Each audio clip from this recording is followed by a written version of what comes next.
Welcome to my YouTube channel.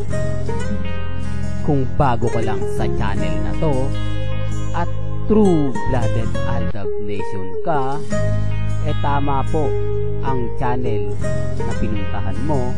Kaya considering na po kitang bagong subscriber. At huwag mong kalimutan pindutin yung bell para lagi po kang updated sa bagong video na ilalabas ko. Salamat po sa iyong pag-click sa channel na to. Loyalty is very important to me because that's yung baon-baon ko po sa araw-araw in every day of my career, my journey in the business. Because I always believe that kung hindi dahil dun sa mga taong sinabi sa akin sa simula nung wala pa ako, wala rin po ako dito kung hindi dahil sa kanila. Welcome back mga Aldab. Ito na naman po ang inyong lingkod, si Mr. Destiny.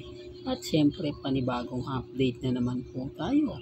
Panibagong mga kaganapan ngayong weekend mga Aldab. So napanood nyo na naman po sa 24 oras si Alden Richards na kung saan dumalo nga po mga Aldab sa premiere night ng Gabi ng Lagim.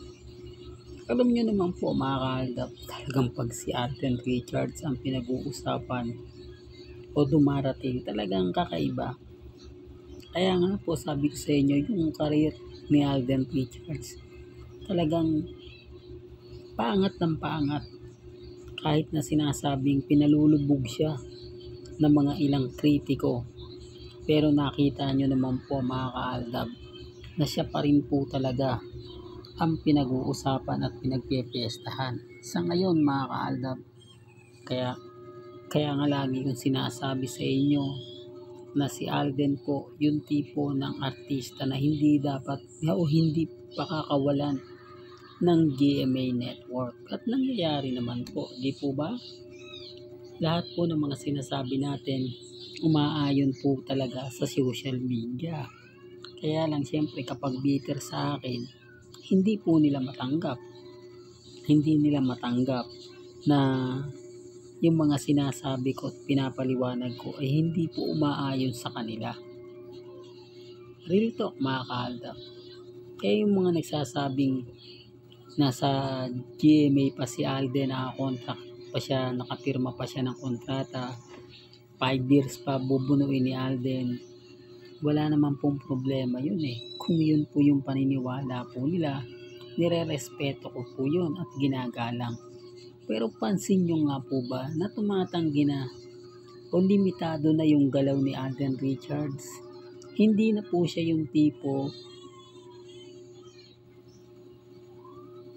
na kapag kailangan pinapupunta, at hindi na nga po siya at wala na siyang obligasyon sa GMA Network na magpakita linggo-linggo. Yung tipong siya lagi yung magiging topic once a week. Pansin niyo po ba? Sinasabi ko lang po ito mga Aldab para po sa mga kritiko ni Mr. Destiny, sa mga nagpipilit. Dahil pababakantihin niyo po ba ang isang Alden Richards kung nakakontrata pa siya sa GMA Kapuso? Siyempre hindi. Di po ba? Sayang yung araw, sayang yung panahon. At siyempre, isa po ito sa magbibigay ng magagandang break sa mga artista o sa mga baguhang artista ng GMA Kapuso. Di po ba? Kaya nga sabi nga po nila mga Aldab, yung mga issue na maraming artista daw po ang nag-a-apply sa GMA ang pumapasok dahil mahina na po talaga yung mga veterano at mga veterana. Kaya nga po kumukuha sila. Biruin nyo, pati anak ni Pacquiao kinuha na ng GMA Network. Kung hindi nila kukunin yun mga Aldab at kinuha ng kabilang istasyon, abay malaking ano rin sa kanila yan. Pansin nyo Wala na nga pong kalaban ang GMA, pero kumbaga takot pa rin po sila na makakuha ng mga bigating baguhan ang ABS-CBN o ang TV5. Sinasabi ko lang po ito mga kaaldab para po sa mga taong hanggang ngayon hindi po kumbaga nawawala. Yung tipong banggit ng banggit na may kontrata si Alden, gagawa ng teleserye si Alden at mga ganito ganyan, malabo na po. Di po ba? Bakit ko daw po sila kinokontra? Ano daw po yung rason at dahilan ko? Common sense na lang po sa mga bitter. Sinabi natin na freelancer na lang po si Alden. Sa mga hindi po gaano nakakaalam, on call na lang po siya. Pero mananatili po siyang GMA Kapuso, pero may karapatan na po siyang tumanggi. Yan yung pagkakaiba ng may kontrata sa freelancer. Di po ba?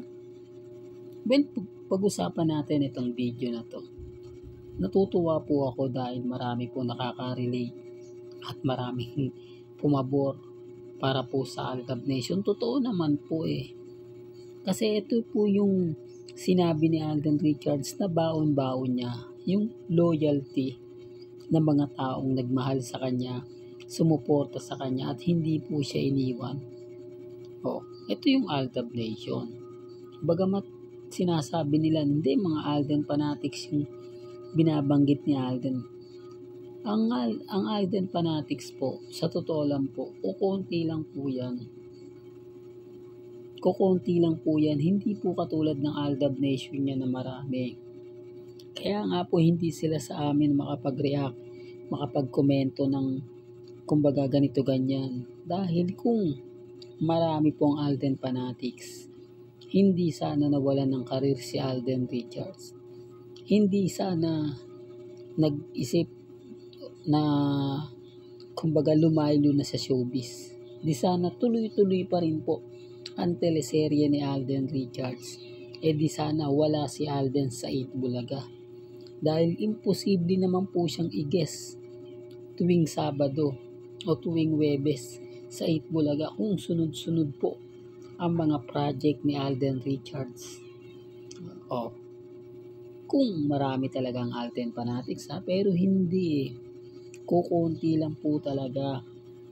Kaya nga po nung bumagsak ang karir ni Alden Richards, talagang tuluyan na nga pong kumbaga naglaho.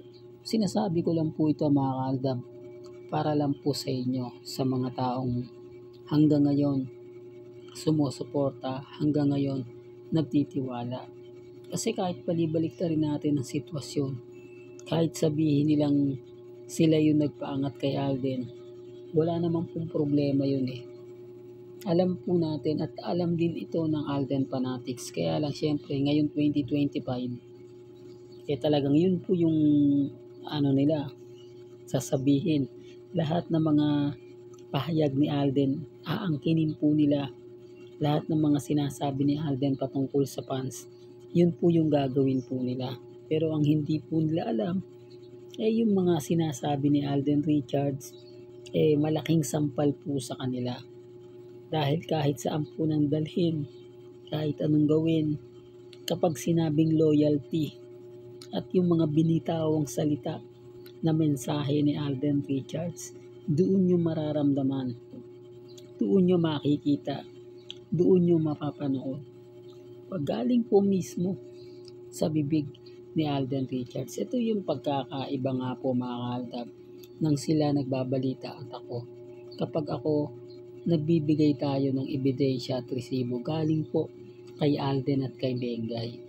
Pero kung pag-uusapan natin yung mga nangyayari at nagaganap kay Alden pagdating sa social media, yung mga pagpunta ni Bengay sa Bulacan, madali lang po yun Pero yung photos at mga video, mahihirapan po tayo doon.